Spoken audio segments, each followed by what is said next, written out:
Hello, hello. It is Saturday. This is the first ever live stream of rating AI generated magic cards. What's up, V, Narius? I do actual streams. Usually they're just gameplay. This is the first one I'm doing of the AI generated cards. So we'll see how this goes, and then possibly going to do more in the future. Hope you're having a good weekend. This might replace the stream tomorrow for MTG Arena. I'm not sure if I'm going to be able to swing that or not. Usually I do streams at 7 p.m. tomorrow or every Sunday. So this is a deck that we're rating today. I got into it on Urza's AI, and I'm like, we've done a couple multicolored decks, so I just decided to do mono green today. And I want to give you my thoughts on these live, and I want to see if you guys can point out anything that I missed or what have you. So we'll start. I'm not going to go a 0 to 10 rating because I don't know if the card's going to be good depending on the other cards that we see in the deck. So we're going to just see if we have any synergies here or what's going on with this deck. So if you're new here, thanks for checking it out. Thanks for hitting the thumbs up and subscribing. So let's get started. First card we have is Feral Infiltrator. 1 green for an elemental cat. It's a 1/1. You can tap it. Feral Infiltrator deals 1 damage to target creature you control. That's interesting. So if this was a green 1 damage to anything, that would be pretty cool because it would be like a Prodigal Sorcerer type of deal.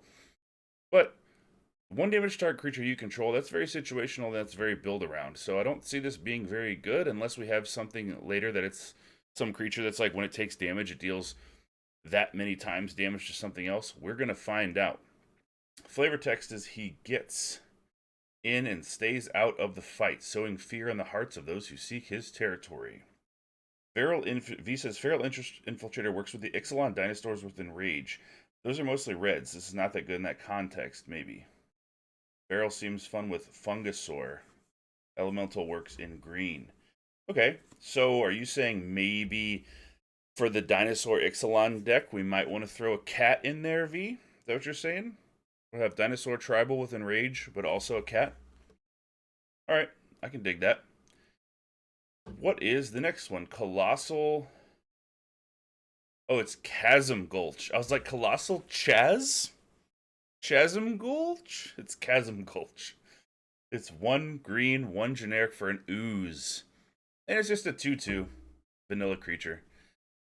Like flavor text is where goblins go, great opportunities abound. I actually really love that flavor text for an ooze. Because the ooze is just like creeping around and it's like, I like that there's goblins down here. It's good opportunity. V, okay, you're down with the dinosaur with the cat. Alright, that sounds cool. Yeah, I mean, nothing to say about the ooze, really. The flavor text is cool. Silver Tongue, oops. Silver Tongue, Stinger Tongue Giant. This is 1 green, 1 generic for an insect. And it's a 1/1. 1 green, Stinger Tongue Giant deals 1 damage to any target. So, we have some pingers in here. 2 mana for a 1/1. Doesn't fly, which kind of sucks. So, it's just a green, 1 damage to any target thing. Like a Prodigal Sorcerer. Any usefulness for this in green? Maybe against tokens, maybe against mono red. You could build like this mono green deck that pings and does direct damage. That seems pretty cool. The art looks great. What's the flavor on it? The rain washed him away, and then I had to put out a nice big fire to keep from getting washed away.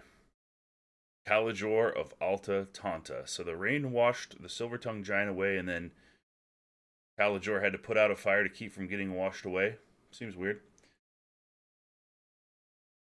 DK, fire it. Guy's Cradle, and that seems like you can kill a lot. Oh, yeah. Guy's Cradle, right? Makes all of your... Makes sure you have a bunch of mana.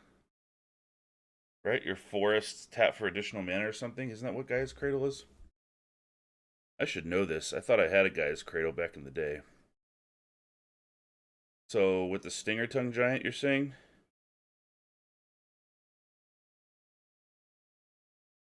Oh, add forest to your mana pool for each creature you control. Okay, yeah. Cool. Arctrail Jasper. This is the one that I used in the thumbnail. So I haven't seen any of these cards up until this one. I generated this, and thank you for the sub. Appreciate it. You get 1 green for each creature with Guy's Cradle. Yeah. Arctrail Jasper. 1 green, 1 generic for Lizard. It's a 1/2. When Arctrail Jasper dies, you may put it onto the battlefield. This thing's not going away unless you exile it. That's a pretty cool little lizard. That means you can attack, it blocks, comes back, and it comes in untapped, so it can block on your next round. You can also do some shenaniganery with this and sacrificing. So I think this would be very good in a green-black Golgari sacrifice deck. You sack this creature, comes back, sack again for another effect. If the sacrifice outlet doesn't require mana, you can do that infinitely. So this card is super good. I don't know if it's going to be good in a mono green deck, but Arctrail Jasper would totally break formats where sacrifice is good. Yep. Love it. Flavor text is, while hunting in the lower slopes of Tazim, travelers pass an open cavern to the sound of rapid footfalls and shrill voices. In the shadow of the roaring cataract, that's terrifying, there's a roaring cataract, hunters wait, rifles primed and poised.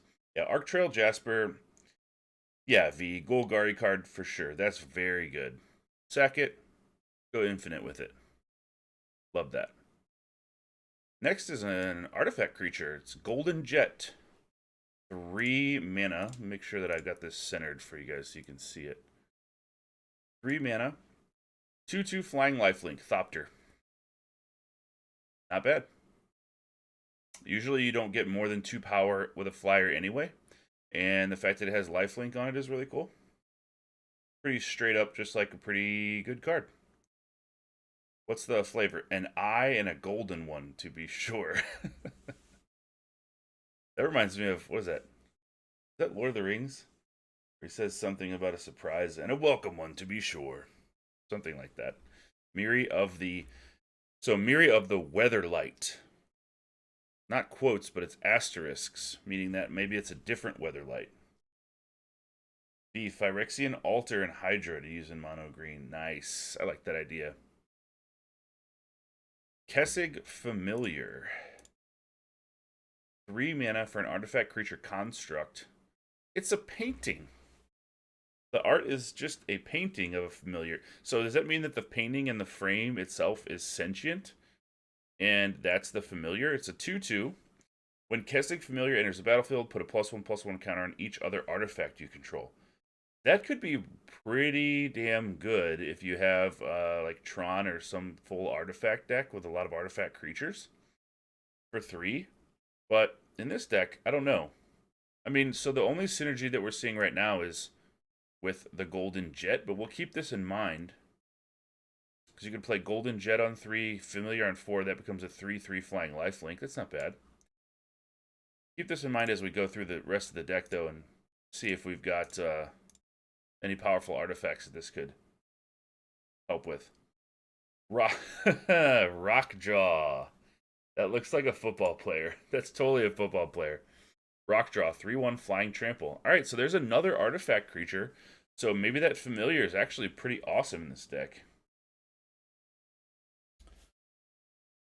You're saying puts it on non creatures as well. That's true. So you can have artifacts that if they have counters helps with vehicles. That's true. That's a good point. Rockjaw. What do you think about this? 3 mana, 3/1 flying trample. Artifact creature, Juggernaut. That's literally like a football player. That's really cool. The flavor is the Moors loved that which it clung to, so when a band of trample-clawed mutants plundered an old forge from the earthen shores, the monks seized on the ore for their smelters and made crude, angry claws. That's cool. Rockjaw is awesome. I said I wasn't going to rate cards, but I'm going to give Rockjaw like a 10 out of 10 art and flavor. I love that a lot. That's just some football player, right? That's a football player that's really good at doing the footballs, and then the coach is like, put old Rockjaw in. He'll get it done. CK, if it had haste, you'd like it a lot more. I would love this card if it had haste. 3 mana, 3/1 flying trample haste. That'd be pretty good. Trample and flying is really weird because trample like doesn't come into play a lot unless obviously the other opponent has a flyer. So I've always found that when a creature with flying and trample on it, that trample is totally it means less when it's on a flying creature. If I would take 2 of them, I would want it to be haste flying. I think that would be very good. But I could see how the football player, flavor-wise, doesn't fly. Right? Got to be on the ground. Wait, he does fly. Whatever. That's weird. Rockjaw is cool, though. Guardian Sphinx. 4 mana. There's a lot of artifacts in this deck. 4 mana for an artifact creature Sphinx 3/3. Flying, first strike. Protection from artifacts. Protection from artifacts and creatures. Alrighty. So it really wants you to know that it has protection from artifacts.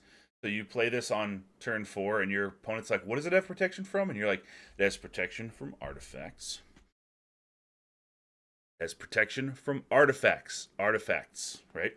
You get in their face about it. And, by the way, also creatures. Yeah, this is sweet. 4 mana, 3/3, flying, first strike, protection. Why does it need first strike, though? If it has protection from creatures. V, the football player jumps. Yes. Corpse Girl, football players should have flying for a turn when you do something else like leapfrog. That's cool. I like that. So, I have a question. Why does the Guardian Sphinx need first strike if it has protection from creatures? Right? Because even if it's attacking, it can't be blocked by creatures. So, first of all, it's unblockable. And then it has flying. And second of all, if it blocks, it can't be killed by creatures. So why would it have protection from creatures? It just really wants to drive the point home. This card's fantastic. 4 mana for a 3/3 flying. Can't be killed by creatures. Now, yeah. Like you say, V, time to give it hexproof or shroud. So it'd have protection from creatures and protection from being targeted. That would be great. Which, that could be done. There's artifacts that do that. Equipments. Suicidal Construct. Hell of a name there. 4 mana for a construct 3/4. What? Sacrifice Suicidal Construct, regenerate Suicidal Construct. And regenerate is, as we know, it's kind of confusing, but the next time it would be dealt, destroy this turn, it isn't. Instead, tap it, remove all damage from it, and remove it from combat. That means you can block with this, sack it, and regenerate it. But you don't sack it, because then it's regenerated. So that means you can just regenerate it for free? Is that what I'm thinking here? Trample goes through protection. That can change first strike. B saying sacrifice cannot be regenerated. So then, but it says if you sacrifice it, you regenerate it. But then, I'm confused here. So having to sacrifice it is part of the cost, and then the effect is to regenerate it, which cannot occur because you sacrificed it, right? That's what I'm thinking. And the flavor, what? DK, 100 out of 10 flavor, you think? What is it? Not just suicidal. Suicidal is absurd. You know what? This card is actually super absurd. Corpse Girl. Sack is not a destroy effect, if I recall correctly. Damn, that flavor text is on point with it being absurd. Yeah, it is. That's really great. It's saying basically, so you read the title or you read the card name and then you read everything else on it, and then the last thing you read is it's like, yes, we know it's absurd. It's absurd. That's great. Okay, next up, who do we have here? Cleric of Iroas. 5 mana. Why are there so many artifacts in this? This is a mono green deck. It has like 3 green cards, and then the rest of them are artifacts. So I guess that little familiar up top is actually pretty damn good in this deck, huh? When it enters the battlefield, you get counters on everything. Cleric of Iros, 5 mana. It's a mirror. It's a 2/4. That's really underpowered for 5. Let's see what it does. At the beginning of your end step, you may draw a card if you have no cards in hand. Okay. So it's a payoff that you get to draw a card at the end of your turn if you have no cards in hand. By turn 5, I guess you might not have any cards in your hand. That's for like super aggressive decks. You blow out your hand on turn 3 and 4 and just like spew everything onto the battlefield, and then you have a Cleric of Iroas that you play. And then, but at the same time, this thing kind of reins itself back in, because let's say that you have no cards in hand at the end of your end step, you draw a card, okay? That's your end step. So if it's not an instant, you have that next turn. Then next turn, you have to play that card and then the card that you drew to be able to play another thing. What do we think about this? Starfruit Gaming. Turn creativity to max and enter the name Turkey Color. Okay, I'll do that. DK, never end a turn without a card. Seems good for aggro. That's true. Yeah. So I think this is a payoff for a super aggressive deck. TZ would be good, 1 or 2 cheaper. Yeah, if it costs 4, it would be better. Right? What do we think about it in this deck, though? Because we are rating this deck.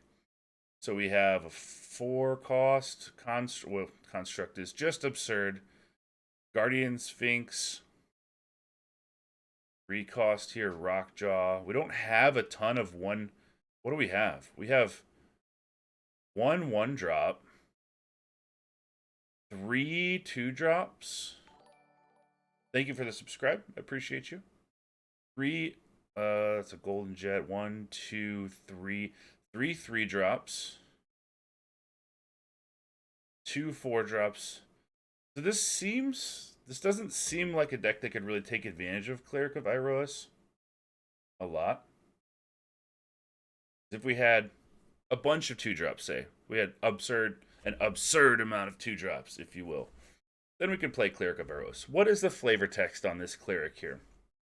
With gentle hands, she serves as the channel through which Shealer and attacker merge into a force greater than either alone. What's a Shealer? Special healer and attacker merge. Okay, cool. Don't know what Shealer is, but I'm glad that she has gentle hands. That's very nice. No ramp yet. That's right. Mauricio, unless this is to bring down the point total for Canadian Highlander, it is pretty worthless. I'm not sure. I'm not familiar with Canadian Highlander. I'll have to look that up. Oh, you mean like in terms of deck strength? Is that what you're talking about?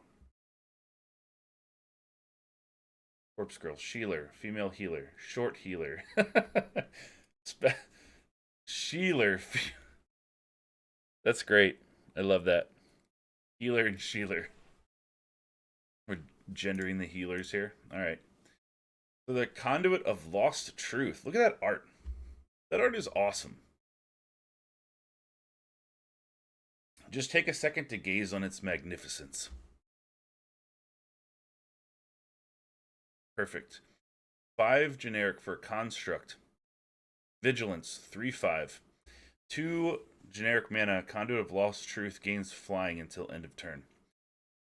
Play this on turn 5. It's a 3/5 Vigilance. I do like that it has Vigilance. That's cool, but having to pump 2 mana into this to give it flying until end of turn every time you want to attack or block kind of sucks. The power is just too low. I mean, it can block most things, but it also costs 5. Let's say this costs 3 or something. That would actually be pretty cool. That creepy guy in the corner, what's up? Try putting in the name Emerald Cat in the generator. All right. I'll have to go back through chat and find all these recommendations and maybe save them for another video. What do you guys think of Conduit of Lost Truth? The other thing about this is you play this on 5, it has Summoning Sickness, and then turn 6, you're like, okay, I'll tap 2 mana, attack for 3 in the air. They can't block it, but then you only have 4 mana to continue your stuff. So I don't like the fact that I have to continually pump mana into this. I guess you could get attacks off, but by turn 6, you're attacking with a 3/5. It doesn't seem good. Yeah, it's too... The power is way too low. What would make it good, though? What if it was a 5/5? 5/5 vigilance for 5? Optional to gain flying? Now we're talking a little bit more, right? Because then you can, in a control deck, you could give it flying or whatever. But it's still not great. What's the flavor here? Some secrets may have gotten away, but they will never get out. That seems very threatening. The last one. It seems to be a defensive creature, but doesn't really do anything to make it that good. I agree. IV says 3 out of 10. That's probably... Yeah, that's probably about where I'm at on it. IV says 5 out of 5/3 would be even better. Yeah. Because it wants you to attack with it, obviously. Do it flying, or to block things with flying. If that indestructible, it would be decent. Yeah. Even if it was, let's say there was like a 2/5 indestructible. It might even be better in like a super controlling deck. If it had flying unconditionally, I'd probably be decent. Yeah, I agree. Let's move on from the Conduit. Art is super awesome though. What is this? Guardian Gourmet. 5 mana for a Scarecrow artifact creature. It's a 1/1 flying for 5. Sacrifice Guardian Gourmet, exile target non-land permanent. This is Mooble the Queen AI Live. That's right. Hello. How are you? Hope you're having a good weekend. Caesar, have you ever considered Legendary Edition of the AI card? I have. Yeah. I could do that if people are interested. This is really expensive. This is a 5/5 1/1 flyer. This thing's not ever going to win the game based on its combat alone. But in a super controlling deck, let's make the case that it costs 5 and it's a 1/1 chump blocker that can block flyers and can block ground creatures alike. And then you can assign it as a blocker, exile it, and then or sacrifice it and take out one of their non-land permanents. I think that's about it. It's an expensive chump blocker that avoids damage for you, provided that the other creature doesn't have trample. Then you sack it to get rid of something. But 2 mana. I'm sorry, 5 mana is a lot. You pay 5 for this to destroy something that costs 3 or 4 or something. It's just not. It's too expensive. This thing would be okay at like 3. I think for 3 mana this would be pretty good actually. B, this is a 2 mana cheaper creature. Scour from Existence. Scarecrow Tribal is another usable card. Not good, just usable. If you can recur it, it's even better. That's a good point. So, if you pay 5 for this, sacrifice it, exile target non-land permanent, and it is exile, it's not destroy. So it permanently gets rid of something, and then if you can have some little something that brings creatures back into play. So it looks like heavily to build around this card. It's not good on its own. But if you can recur it, yeah, and it is an artifact, that's true. That's true plus so. If you can recur this artifact, it could do some stuff. I hope that wasn't too loud for you guys. This card's called Scarab Bus. Oh, flavor text. Yep, we'll get to Scarab Bus in a second. Flavor text. His epitaph? An object? An emotion? Perhaps all of these things. Epitaph, object, and emotion, all of those. Yeah, it's pretty good. Scarab Bus. 5. It's a golem. It's a bus golem. You know what? If this had creature type bus, it would be good in the new with the new Transformers cards that are coming out. 6/4, indestructible for 5. At the beginning of your end step, return a green creature you control to its owner's hand. Ivy, the deck is called Big Stuff. That's what I named it. Plus, this is how the Scarab God gets to school. The Scarab Bus. So what the base case scenario for Scarab Bus is you have like something that makes a green token every turn, right? Or a green permanent that you want to. Oh, it has to be a creature. So something cheap that you can recur, like a 1-drop that has some enter the battlefield effect that you can recur that. That's what V said. This is a pretty scary card if they're green ETB effects. Yeah. The last one needs a deck with lots of enter the battlefield effects. Yeah. This name is perfect. It's for is it a bus for scarabs or a scarab which is a bus? I'm not sure. I'm not sure, Magister. Wouldn't mind this in a Maelstrom Wanderer deck. Enter the battlefield green likes this, Brextonian. That's true. Avenger of Zendikar. Alright. Probably not that good still. Wish it was, Corpse Girl says, I wish it was May Return. Yeah, that would be good. Because then it would have like no downside, right? 5 mana, 6/4. Flavor text is in life it feasts on bones and pain, but in death it only eats scarabs and honey. So I think we figured it out. The Scarab Bus is called the Scarab Bus because it eats scarabs and honey. It's just a sentient bus. I could see it being a transformer. That's pretty cool. Turn a witness. Enter the bus effect. You are green. Yeah. Scarab Bus is a flavor. I'm going to give this one a rating. I'm going to say flavor on this one is 15 out of 10. Art is 15 out of 10. And I'm going to say the card. I mean, a 5 mana, 6/4 indestructible. So what? You have to return a green creature to your control to its owner's hand. I mean, here's the thing. It doesn't say, right? Let's look at this for a second. It doesn't say sacrifice it. So, like, it still stays on the board. If you don't have a green creature to control to your hand, it's still there. Oh, yeah. Magister, it's 5 mana, 6/4 indestructible is already a 10/10 in draft. Yeah, for sure in draft. That's a bomb. That's nasty. Oh, 1 point. It doesn't say if you can't sacrifice Scarab Bus, so you can run that deck with no green creatures. Yeah, that's what I was thinking. That just occurred to me, too. Oh, Plus is saying play it in a non-green deck. Plus, you are the genius. Play it in a non-green deck. It doesn't have any side effects. If you have red creatures, that's fine. It says return a green creature you control to its owner's hand. That's perfect. So in this deck, it's fine. Like, yeah, you played it in a non-green deck? Perfect.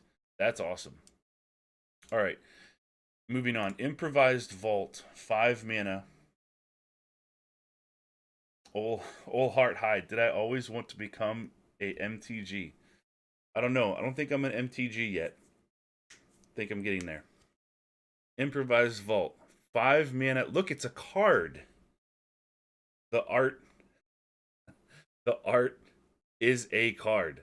That's fantastic. I can't read any of the text though. It appears almost to say flying, but it's not. It's just random. It's just nonsense words, but that's very meta. So it's a 5 mana 2/1. Thanks for the subscribe. Appreciate it. 2/1. When Improvised Vault enters the battlefield, it becomes a 0/2 Phyrexian Golem artifact creature. This is bad, right? This is terrible. Jasmine Dragon, terrible. Movie, oh my god, card in card. Blue Ash, this is bad. Damn. 5 mana 0/2, very powerful. This card is hilarious. Card within a card. It's so bad. Alright. Here's the thing though.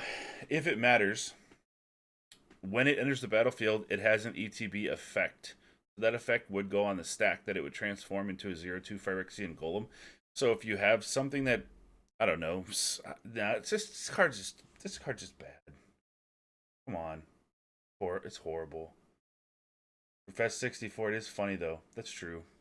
What's the flavor? Like its brothers, the vaulted ziggurat seeks to stave off the gathering doom of the Lich Lord. But unlike its brethren, it was fashioned by human hands from obsidian and beaten bronze, fashioned with careful craft and vigilance against intrusion. So is this also known as the vaulted ziggurat? Is that what I'm seeing here? I want to see its brethren. Its brethren are like they're like 5 mana improvised something else, and it's a 0/2 Phyrexian that then comes in to be a 2/1 Phyrexian construct. Art looks like it's trying to show a photo of a Yu-Gi-Oh card. Yeah, maybe. Whole Heart Art's brothers in this deck too. I don't know. We're about to find out. Negative 10 out of 10. Yeah. Jasmine, great lore. People tried to build a Phyrexian construct to fight the Phyrexians? Yeah. Maybe. Sniper. Oh, this is pretty good. I think the card itself is an improvised vault, and the image is what the vault contains. That's pretty cool. I like that flavor. That feels like a design of an unset. Like some, like Unfinity or something. Unhinged. Let's move on from that terrible, terrible card. So bad. Inkwell Scarecrow, 6 mana, 2/4, Fear. Haven't seen that in a while. Creature can't be blocked except by artifact creatures and or black creatures. As Inkwell Scarecrow enters the battlefield, choose an opponent. Creatures your opponents control enter the battlefield tapped. No. Not digging this at all. First of all, it's a 6 mana 2/4. It has Fear. That's fine. So you attack with this thing and you're like, ha, you can't block this. Except with artifact creatures and black creatures. So I'm going to hit you for 2 damage on turn 7. Nope. And then the creatures your opponents control enter the battlefield tapped. I mean, at turn 6, 7, who cares, right?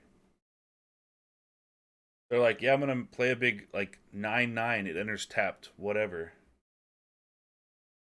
Scarecrow Tribal. That's right. Choose an opponent. Yeah, that's what it says.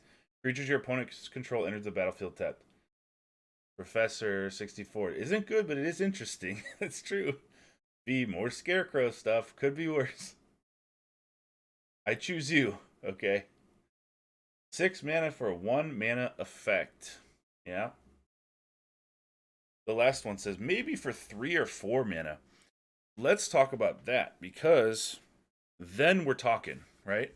If you put this down on turn 3, that means your opponent's 4-drop is when creatures start getting big. They enter tapped. They play a haste creature. It's tapped. That really can mess somebody up. But on turn 6 and 7, no, this is not. It's not where it's at. It costs 3. Let's say it was a 3 mana.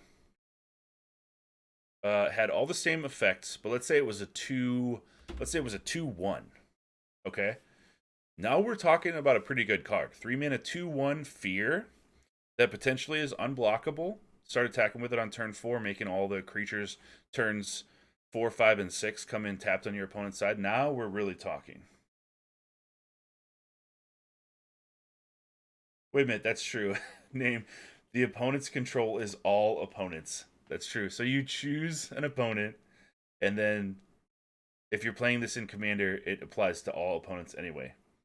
So you get to just point at them and be like, Daniel, you. But it also applies to all of you. But I'm choosing you. Yeah. What's the flavor? It calls up crows that ravage fields, hunting crops. The scarecrows sing in the dark. Wait a minute. It calls up crows that ravage fields? It's a scarecrow. It's supposed to keep them away. It's an opposite scarecrow. It calls them up to ravage the fields. It's the most terrible scarecrow ever. Professor 64, 3 mana, it's not bad. That's what I was thinking. Even if it was like lower toughness, whatever.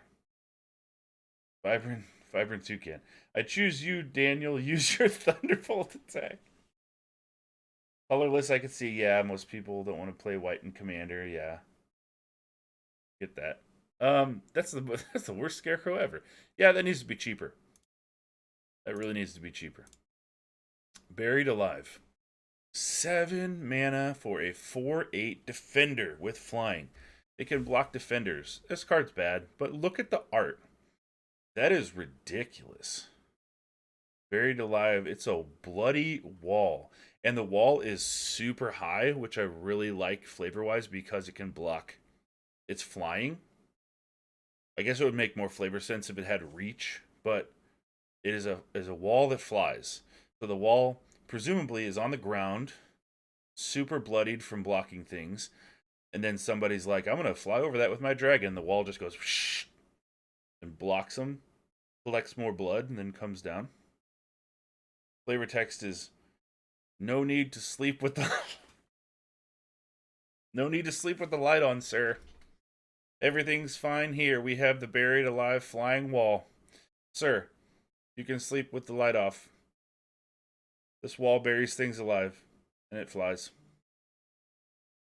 V says this wall is just bad. At least it's not terrible. Well, that's true. It's not like if it was like a 2/1 or something, it'd be awful, right? It still can block a bunch of crap. Name the flavor is that this is a really bad dream about being buried alive, and the flavor text is the victim's butler or something when he has to sleep with the light on as a result. Lucas, you said by the time you play this, it's an 8/8 flying. Yeah, it should be. That's true, because it actually on turn 7, you're right, because it will block stuff, but it's not going to kill the thing that it blocks either way. Amazing flavor text, yeah. The last one, you have a good point. This deck has a lot of artifacts that thematically fit in a black deck. That's very true. And even one of those green card earlier, where if you sacrifice, you can go infinite. That was a Golgari card too, for sure. All right, moving on. Contraption. Look at that guy. That's so cute. Such a cute card. It costs 9. What does it do for 9? 9. It's a 3/7. When you cast a spell, tap target creature. This effect can be powerful. Not on a 9-drop. I mean, he looks like he's super happy and he's ready to go into the battlefield, and he looks like pretty awesome. But he's not very good. Vibrant Toucan. This deck needs to ramp very fast to work with so many expensive cards. Yeah, and there was no ramp either. Just contraption. It's a little late for this. 9. If you're playing something for 9, it should basically outright win you the game in about a turn or two. Right? This is not good for 9. Now, if we reduce the cost on that, let's say it was a 5 cost to play this and start tapping things down and then go on the offensive in like a more controlling deck. That'd be pretty good.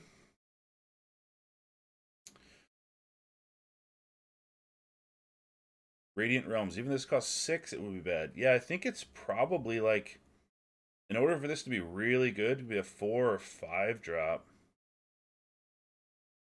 Yeah. What's the flavor? Melee golems fight best at a run. Is this a melee golem? They find an open path. Ranged golems find a direct route. So melee golems fight best at a run and find an open path, and ranged golems find a direct route. All right. I don't know if this is a melee golem or ranged. It looks pretty melee to me. It's pretty beefy. Yeah. I don't think so. I don't think so. Final Adventure. Oh, we're getting green cards. We're back to green. I forgot this is a green deck. I thought it was just an artifact deck. 1 green, 1 generic for an instant. Creatures you control get +2/+2 till end of turn. Wait a minute. Creatures you control get +2/+2 till end of turn. Parentheses, explaining it, damage dealt by a creature you control also causes you to gain that much life. So it's saying that they also get lifelink, but it's not saying that they have lifelink. It's saying that the +2/+2 effect, by definition, makes them have lifelink. That's really cool. Final Adventure. The art is beautiful. This is good. I mean, this is like a little cheap cheaper, worse overrun, right? So like if you can go wide, I mean this card's fine. Not for this deck. This deck seems to be a ramp deck with no ramp. But yeah, Mubi apparently +2/+2 equals lifelink. Lucas, wait, this stacks with lifelink. Yes, that's true. That is true. I think. Yeah, because the creatures you control get +2/+2 till end of turn. It is itself an ability that gives lifelink. But wait a minute. Hold on. Hear me out here. This card is saying that the definition of the creatures you control get +2/+2 till end of turn means that damage dealt by a creature you control also causes you to gain that much life, meaning that the creatures actually don't get +2/+2 till end of turn. It gives them lifelink with a different wording, I think. I don't think it does both. It's like if lifelink was called something else. Because it's defining that ability. And I don't think it's that way. Yeah. Flavor text is the band. Proper noun, the band. So like that band from the 70s was enjoying a grand triumphant evening until the terrible rumble of Riptide heralded the worst disaster the Dwarfkin people have ever experienced. New keyword dropped. That's right. So Movie says, wait, so they gain the keyword +2/+2. That is lifelink, or do they get +2/+2 and lifelink? I think this is a new keyword, so I don't think that they actually do get the power and toughness increase. I think its definition means that they just get lifelink, but by a different word. Lucas says, but this card deals a lot of judge damage, which is super important in the modern Magic paper meta. Think of how many rules arguments this causes. A lot. Yeah, a lot. That's a headache. That also is absurd. What do we have here? Sandstorm. 1 red, 1 generic, or 1 green, 1 generic. You may choose not to untap Sandstorm during your untap step. It's an instant that you can tap to add green mana. So this doesn't do anything. This is, if you're playing a Storm deck and you need one more Storm count, you play this, and that's it. Because this card doesn't do anything. Vulcan, not Riptide Herald. They do get it. They get it. No, it's till end of turn on Final Adventure. Sandstorm, yeah, horrible. With their realm fragmented, Areo thought its ruler dead, but Gorgol survived. Now the High Bishop is in his sights.